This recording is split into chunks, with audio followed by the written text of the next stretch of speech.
Com certo conhecimento, dá para passar nos exames antidoping. É fácil, muito fácil. Don Catlin. O documentário Icarus, vencedor do Oscar, narra todo o esquema de doping do governo russo, o que levou a um banimento de diversos atletas nas Olimpíadas do Rio 2016 e a punições em Tóquio 2020, como não poder ouvir seu hino ou vestir as cores da sua bandeira. É por isso que você deve ter ouvido Comitê Olímpico Russo ao se referir aos atletas russos aí nas transmissões. Esse documentário nem tem esse objetivo inicialmente, mas ao decorrer dele, nem o diretor Brian Fogel poderia prever aonde tudo ia chegar. Olá, bem-vindos ao canal Sem Rumo, eu sou a Glau e esse é mais um Mesa de Café, um quadro onde a gente fala sobre filmes, séries, documentários e afins. Nesse vídeo vamos falar, claro, sobre o doc, mas principalmente usar ele como fio norteador para te contar tudo, tintim por tintim, do maior escândalo esportivo da história. Eu recomendo muito que você vá assistir esse documentário, caso você não queira spoiler, porque vai ter spoiler aqui nesse vídeo. Então pega o seu café e bora pro vídeo. O documentário Icarus, em português Ícaro, começou a ser filmado em junho de 2014, quando o diretor Brian Fogel utiliza o seu próprio corpo como cobaia para provar que os exames antidoping não funcionam. Esse é o principal objetivo desse documentário. O Brian é um ciclista amador há mais de 30 anos e tinha como seu principal ídolo Lance Armstrong, que ganhou diversos Tour de France, que é a maior competição de ciclismo do mundo. O Lance competiu dopado por vários desses campeonatos e, inclusive, durante a sua carreira, ele fez mais de 500 testes antidoping e todos deram negativo. Ele só foi descoberto porque os seus colegas de equipe contaram para a polícia. Para cumprir essa missão de provar que os exames antidoping não funcionam, o Brian conta com a ajuda do Don Catlin, o cara lá da primeira frase do vídeo. Afinal, ele precisava de alguém especialista em testes antidoping. A sua ideia era competir o Haute Route, que é uma corrida que acontece nos Alpes franceses e ela dura 7 dias. E é considerada uma das maiores para ciclistas amadores. O plano dele era competir no primeiro ano limpo e no segundo ano após um programa de doping. E assim foi feito. No primeiro ano, Brian competiu limpo e o seu objetivo era ficar entre os 100 primeiros. Ele superou todas as expectativas e termina em 14º. Após essa competição, ele começaria então o programa de doping, com a ajuda do Don Catlin. Mas depois da competição, que ele se saiu super bem, o Don decidiu dar para trás. Porque ele tem uma imagem a zelar e ele tá com medo que exista uma mancha ali na imagem dele, caso ele ajude o Brian. Porém, ele indica o nome de um cientista que poderia ajudar o Brian nessa missão. O diretor do Laboratório Olímpico de Moscou, Grigory Rodchenkov. O Brian entra em contato com o Grigory e ele topa prontamente participar desse programa de doping. Em um certo momento, o Brian chega até a se perguntar por que um dos diretores dos laboratórios da WADA, ou WADA, que é a Agência Mundial Antidoping, topou participar de um programa de doping para ajudar ele a competir dopado. As respostas para essa pergunta seriam respondidas ainda nesse documentário. O Grigory então monta um protocolo para o Brian usar algumas drogas injetáveis, como a testosterona, HGH, HCG e eritropoetina. O Brian então começa a utilizar essas drogas enquanto ele realiza os treinamentos para o segundo ano da Haute Route. Dentro do protocolo, ele vai aos poucos coletando urina e congelando para que essas amostras fossem analisadas pelo Grigory lá no laboratório de Moscou. Um tempo depois, o Grigory vem até Los Angeles, que é onde o Brian mora, e leva essas amostras de urina contrabandeadas como se fossem dele até a Rússia. Durante todo o tempo, o Brian utilizava as drogas injetáveis, continuava o treinamento e realizava testes periódicos para saber como que estava melhorando ali o rendimento dele após o programa de doping.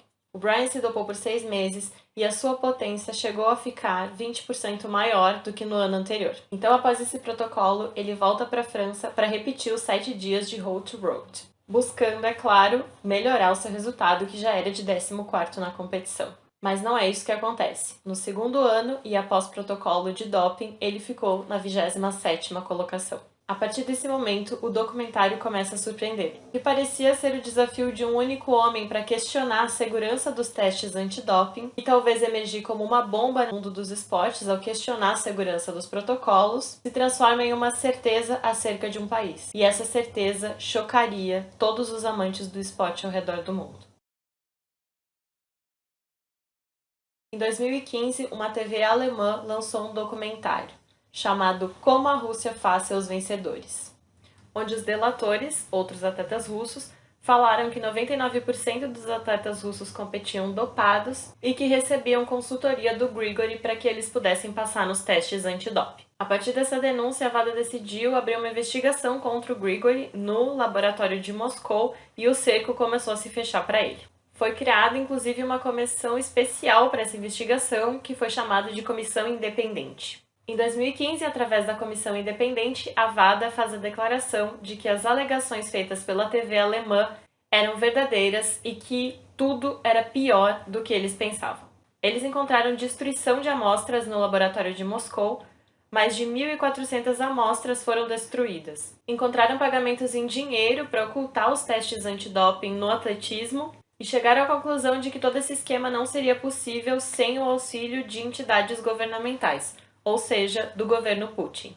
Eles recomendaram então a demissão do diretor, o Grigory Rodchenkov, que estava ainda em contato com o Brian, ajudando ele lá nos protocolos, e o banimento da Federação Russa de Atletismo. Durante todo esse escândalo, o Brian ainda mantinha contato com o Grigory. E ali no documentário a gente tem sensações exclusivas que eram passadas, informações exclusivas que eram passadas do Grigory pro Brian, de como ele internamente estava lidando com toda aquela situação. Isso, logicamente, vai levando esse documentário para um outro nível. Diferente do objetivo inicial, é claro, mas extremamente rico de informações acerca da política interna russa. O Grigory disse: "Eu sou o único homem que pode estar nos dois lados, Rússia e WADA. Das 81 medalhas conquistadas pela Rússia em London 2012, na Olimpíada de Londres, o Grigory afirma que pelo menos 50% desses atletas estavam utilizando o programa de doping.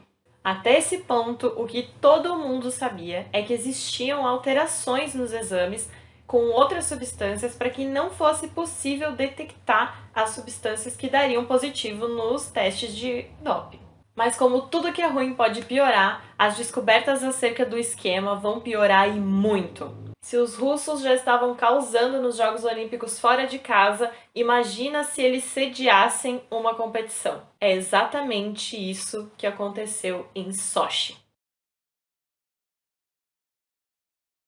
Sochi foi a sede oficial dos Jogos Olímpicos de Inverno em 2014. Para você que não sabe, aqui no Brasil a gente não tem muita cultura esportiva de esportes de inverno, esportes na neve, no gelo, mas sim existe a data das Olimpíadas de Inverno alterna com as Olimpíadas de Verão. Então, sim, 2014 teve de inverno, 2016 de verão, 18 de inverno, 20 de verão e assim por diante. Inclusive essa de Sochi eu assisti igual uma palhaça para depois descobrir que era tudo fraude.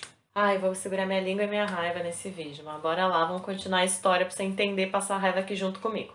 Depois do escândalo do documentário da TV alemã, o Grigory começa a acreditar que a vida dele tá correndo perigo se ele continuar lá na Rússia.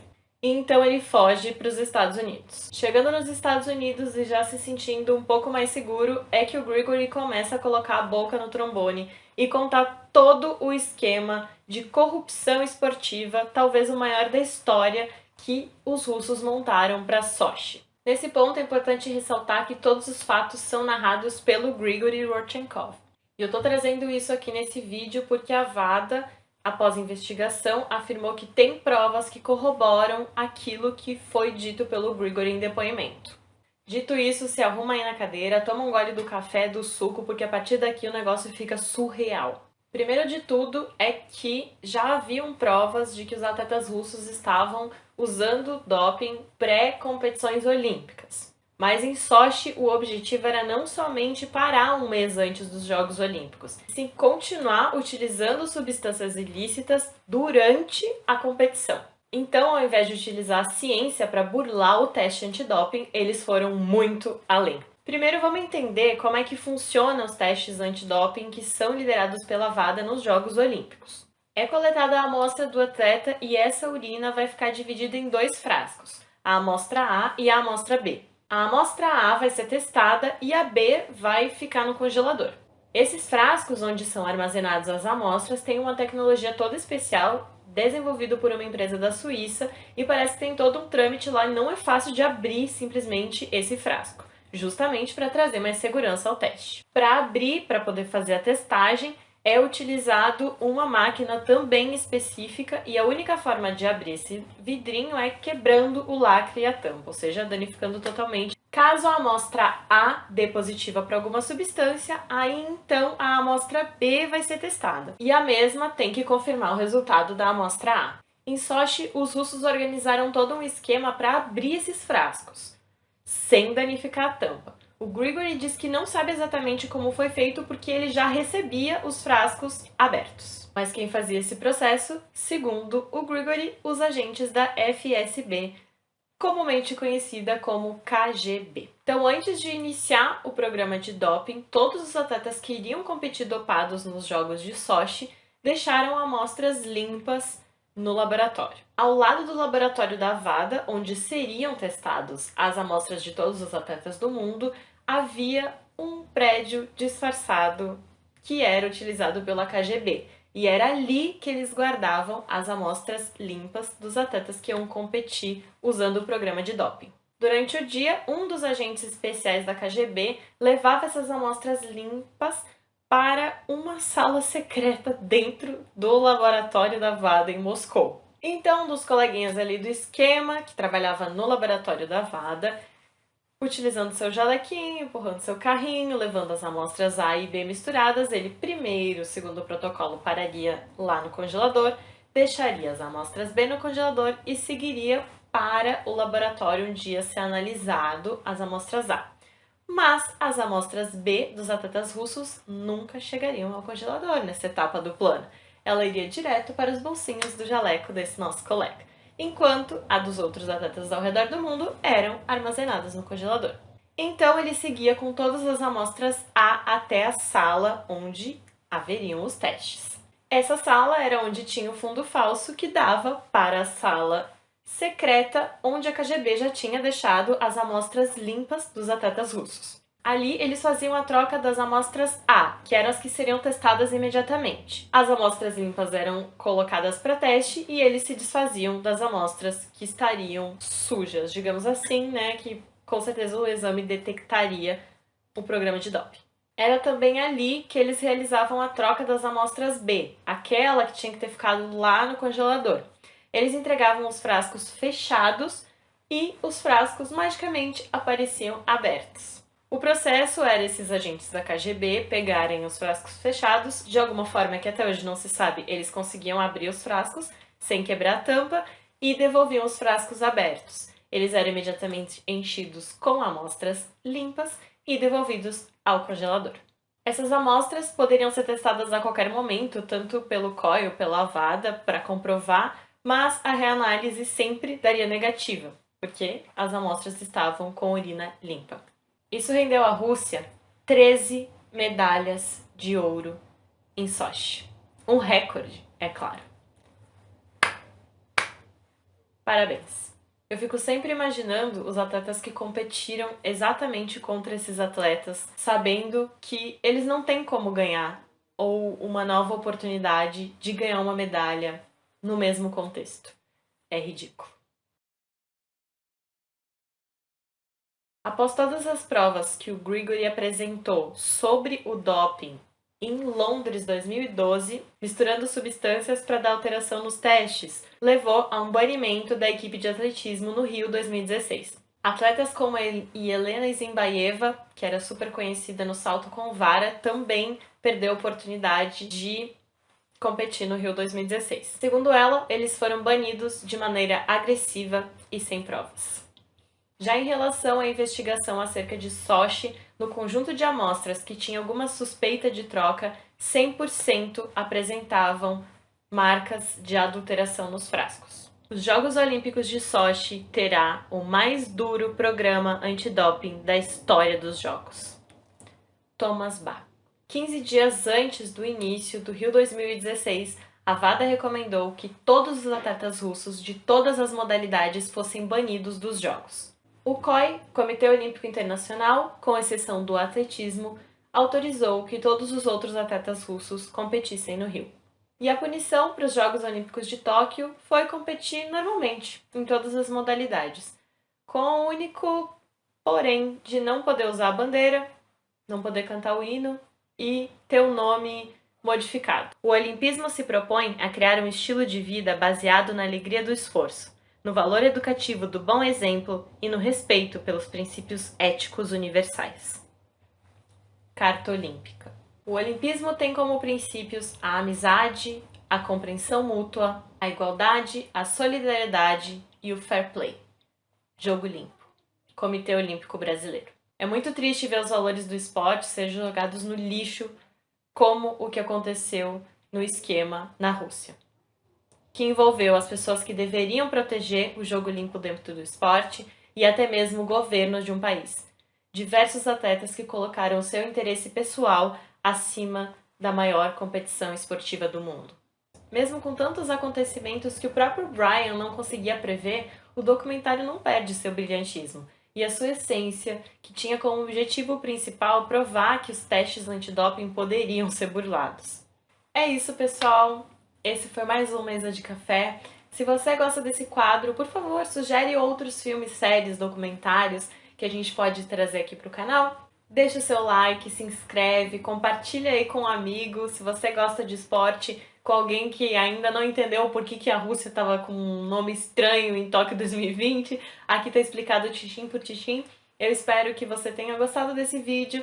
Aproveita e segue a gente lá no Instagram também. É isso, um beijo, tchau! Agora chegou a parte boa. Que é a parte que eu posso comer.